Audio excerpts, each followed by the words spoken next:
I know it's happened to you. I know you have 1,000 little cards from all kinds of investors and everybody else saying they will buy your house for cash. Is it a good deal? Is it worth it just to save a little bit of time? Stand by and we'll just talk about it for a little bit. Good day, everybody. My name is Eric, and if we haven't met before, I'm a real estate agent here in the lovely city of Las Vegas, which includes Las Vegas, North Las Vegas, and Henderson. And my job is to help you realize your real estate dreams, whether it's selling a house or buying a house or even investing in real estate. Every day, people reach out to us in order to realize those dreams. And if you're one of those people, our information is below, and you can just go ahead and call us, text us, email us, even send a carrier pigeon, and we'll get right back to you to help you with what you need to know. Also, this channel is about living in Las Vegas, in the Las Vegas housing market, and how you can take advantage of everything. So if you want some more great information and you have not subscribed yet, go ahead, hit that subscribe button, and of course, leave a comment, and we will be more than happy to get back to you. Well, I know a lot of you have been receiving these cards from all of these people, letters in yellow and everything like that. Well, two little things happened. So this week I went to a listing appointment, and of course, there was a pile of these cards, just like every other listing appointment I've gone to this year.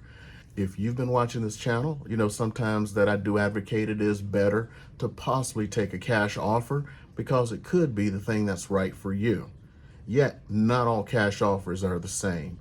So, along with an article I saw on MSN, kind of brought it to home. So there was a young lady in Seattle, and she was talking about all of these letters, and she called them a little bit more, called them predatory.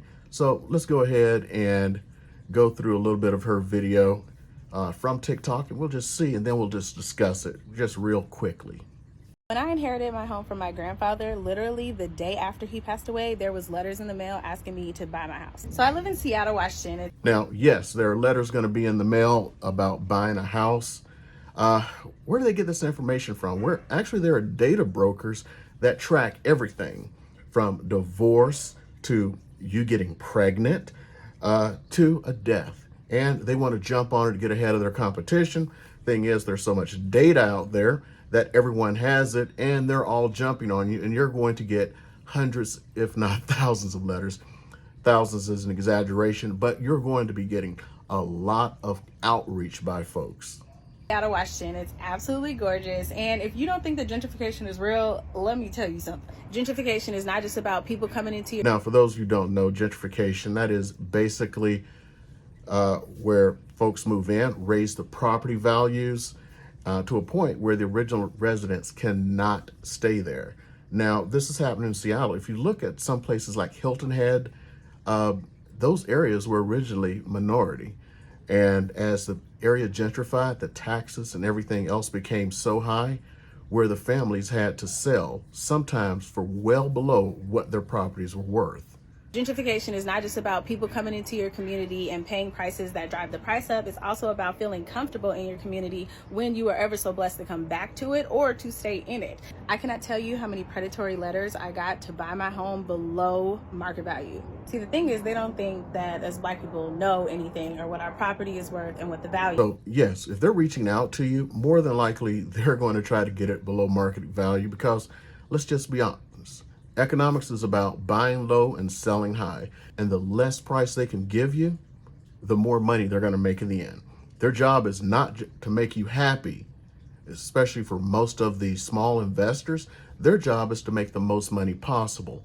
Now, a lot of times when a family member passes, they want to get in as early as possible in the probate process because probate, which is when somebody passes away and leaves a property, it's actually more than that, but when they leave a property, a lot of times the relatives, especially if they're out of town, don't want to deal with it or can't deal with it or too busy to deal with it. So they just let these people buy their properties for cents on the dollar when they could have gotten more and saved, as we used to say back in the South, the home place. Property values over here are $1 million and up. Property taxes. Now this one blows my mind. She says the offers were $500,000 below market value.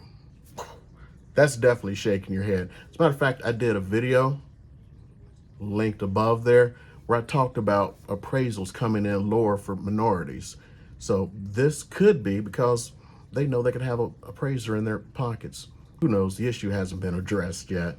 Value is. They also think, oh, black people need money, so let me lowball them and get them out their house. I live in an area called the CD of Seattle, also known as the Central District, and the property values over here are $1 million and up. Property taxes are a thing, and people know that, and so they feel like, oh, these black families. Now, this goes a little bit more into gentrification. You see the African-American population in the CD has decreased quite rapidly, and a lot of this has to do with gentrification, and also some folks don't know what they have when they have it. So don't ever let anyone take away something from you. Even if it didn't belong to you to begin with and it belonged to an aunt or something and it was left to you, that money is yours. And there are ways to unlock that money. Property taxes are a thing, and people know that, and so they feel like, oh, these black families are going to lose their house. Now, on this one, she says property taxes have risen 20% over 10 years. This one I may have to go like only 20% over 10 years. Over 10 years, prices of properties have more than doubled, which means property tax haven't even caught up. So it's easy to talk about your property tax going up by 20%, but not addressing the fact that the value of that home has gone up 250% or 150% or whatever. We always see what we want to see based upon perspective. And I can understand her perspective. It's like property taxes have gone up 20%. But as she said there, she was getting offers of $500,000 less than the house was worth, which means property taxes sure as heck didn't keep up. They feel like, oh, these black families are going to lose their house the minute that somebody passes away, and let me be the first one to jump in and stake my claim. Not really. Now, yes, this has happened. We just talked about Hilton Head. Another area, I don't know if you've thought about this, Harlem in New York. You know, Harlem was a very African-American place. Well, it's not anymore. The majority of the residents are no longer African-American, and it's because of this gentrification, where they were able to use increasing taxes and get homes below value. And now the entire neighborhood has changed. Realizing that some of us know what's going on and we are not telling. Now, one of the things that you notice, she talked about the CD was originally a redlined neighborhood.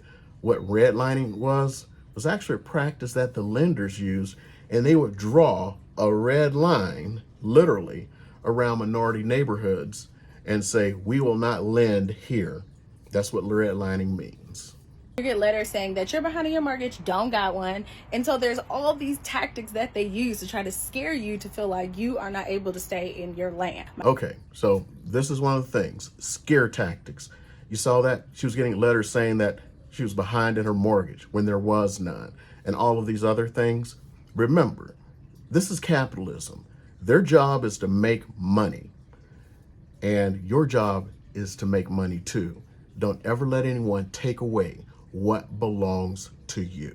Grandpa bought this house in 1953 and we've been there ever since, and we plan to stay here. And there's things that went on during this renovation that I can't even speak about because literally there's still court stuff happening. But okay, so she's saying there's stuff still going on, which tells me someone tried to steal the property, possibly one of these investors. You know what? No great fortune in America was not created without a great crime. And think about what just in the last week or so, when that entire beach area was returned to that black family in California. A little bit quick history on that. Basically, their ancestors had a hotel there for minorities, and the local community didn't like it. So they took the property through eminent domain. Remember, in eminent domain, you're supposed to put the property to other use. And they just let it sit there just so they can get rid of this family. Well, now that beach has been returned to the family, and I'm sure it's worth a lot. But if you guys think that it is not real that people come after your property when you got something, you got another thing coming. This is real, and it literally does happen. So I have no idea what legal things that are going on there. Sending letters is not illegal. If there's something that's going on in the courts and she can't talk about it, somebody did something really foul, and not being an attorney, I don't want to speculate on it, and since I don't know who the parties are, I'm not going to. But here's what I need to let you know. There are legitimate cash offers out there. Some of the companies that are making you cash offers have 3 offer prices. The offer they send you, or when you call them, offer when you work with a real estate professional, and the offer when you work with a real estate professional and the house is listed on the MLS. One you're going to get the most money from is the house where you're represented by a real estate professional before it's put on the MLS, because they give you a smaller price and they expect a commission. So you're kind of being double hit and triple hit.